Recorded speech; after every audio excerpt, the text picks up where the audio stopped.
Late one rainy night in Atlanta, Tiana Carter, a hard-working black waitress, helped a disoriented billionaire, Robert Langston, find his way home after he stumbled out of her diner, intoxicated and lost. She had no idea that her simple act of kindness would turn her life upside down.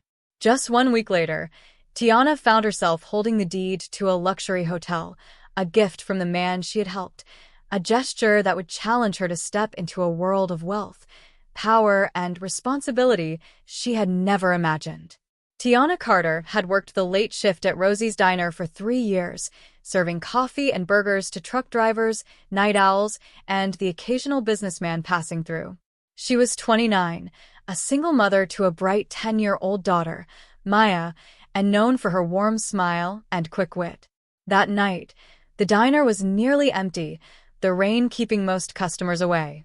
Around 1 a.m., a man staggered in, his expensive suit soaked, and his tie askew. He was Robert Langston, though Tiana didn't know his name then. He was 62, a real estate tycoon with a fortune built on hotels and commercial properties across the Southeast. Tonight, he was far from the polished executive, drunk, disoriented, and mumbling about a missed flight. Tiana approached his booth cautiously, setting down a glass of water. "Sir, you okay? Need me to call someone?" she asked, her tone calm but firm. Langston slurred something about his driver not showing up and his phone being dead. He fumbled with his wallet, dropping $100 bills onto the table. Tiana noticed his confusion, but also his vulnerability.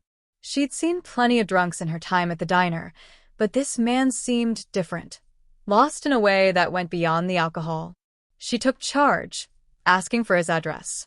Langston managed to mumble the name of a gated community in Buckhead, one of Atlanta's wealthiest neighborhoods. Tiana called her co-worker, Jamal, to cover her tables, then helped Langston into her beat-up Honda Civic.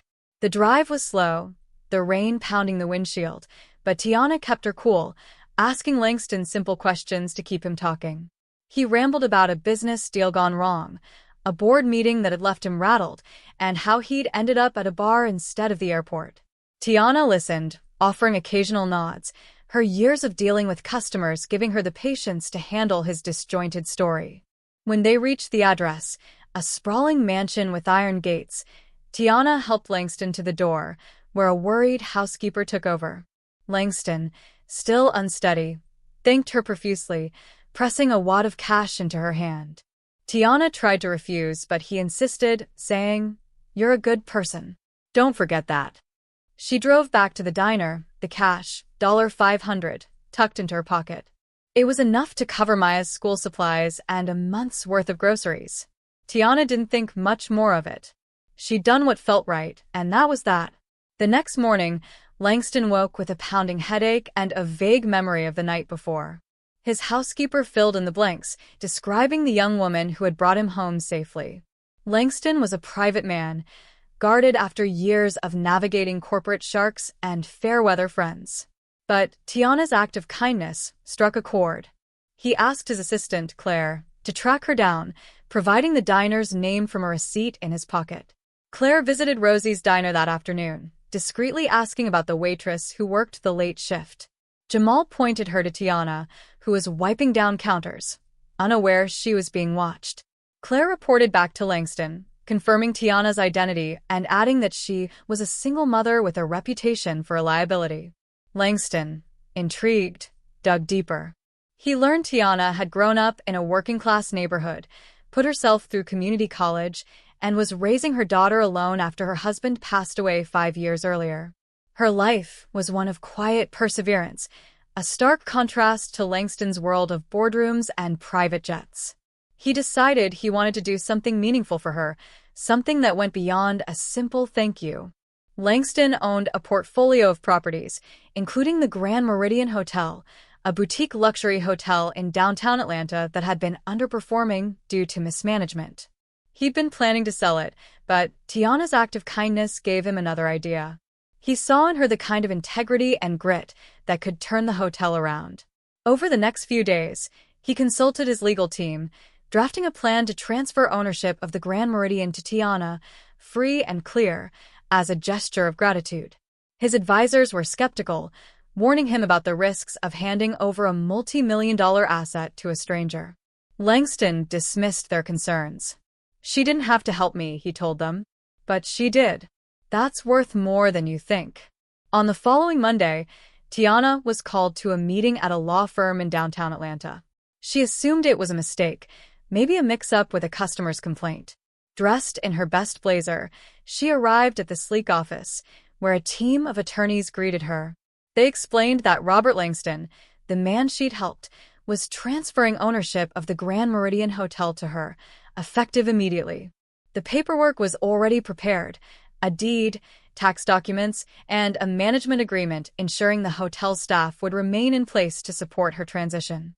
Tiana sat in stunned silence, her mind racing. "Is this a joke?" she asked, her voice barely above a whisper. The lead attorney, a woman named Susan Patel, assured her it was real, handing her a letter from Langston.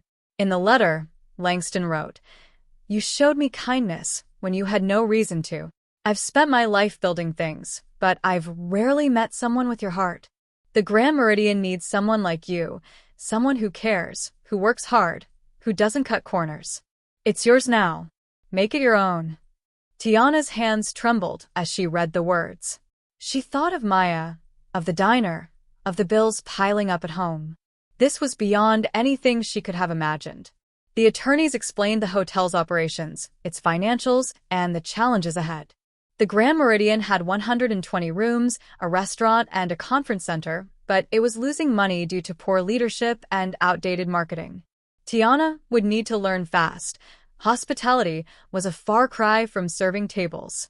She was offered a crash course in hotel management, funded by Langston, along with a mentor, a seasoned hotelier named Evelyn Grant, who had turned around properties across the country. Tiana agreed, though doubt gnawed at her. Could she really do this? That night, she sat with Maya at their small kitchen table, explaining what had happened. Maya's eyes widened. "Mom, you're going to be a boss?" she asked, her voice full of pride. Tiana laughed, but the weight of the responsibility settled in. She spent sleepless nights researching the hotel industry, poring over the documents the attorneys had given her. Evelyn met with her the next day, walking her through the basics of revenue management, staffing, and guest relations. "You've got the instincts," Evelyn told her. "You've been dealing with people your whole life. This is just a bigger table."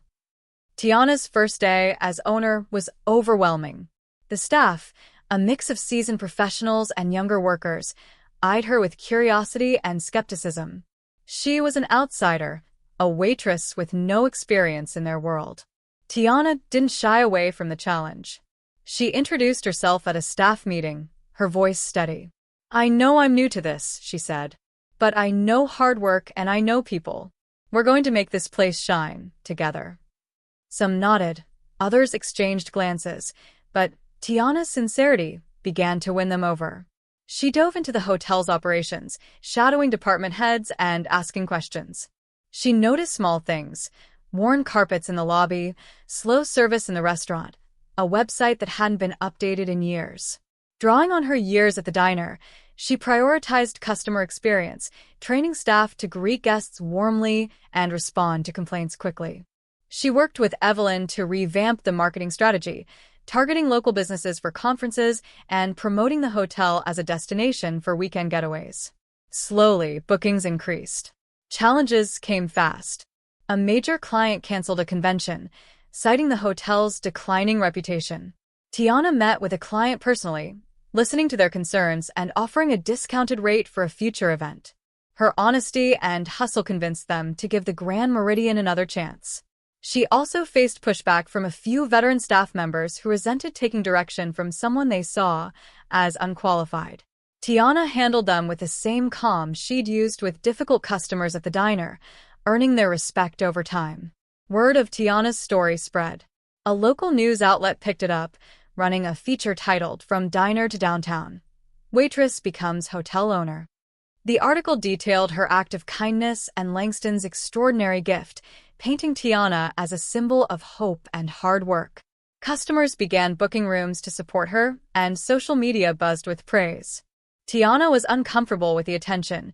She never sought the spotlight, but she used it to promote the hotel, hosting community events and offering discounts to local charities. Langston, meanwhile, watched from afar. He'd made a point to stay out of Tiana's way, wanting her to succeed on her own terms.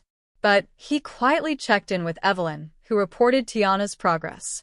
"She's a natural," Evelyn told him. "Give her a year, and this place will be a gold mine." Langston smiled, satisfied that his instinct about Tiana had been right. For Tiana, the journey was just beginning.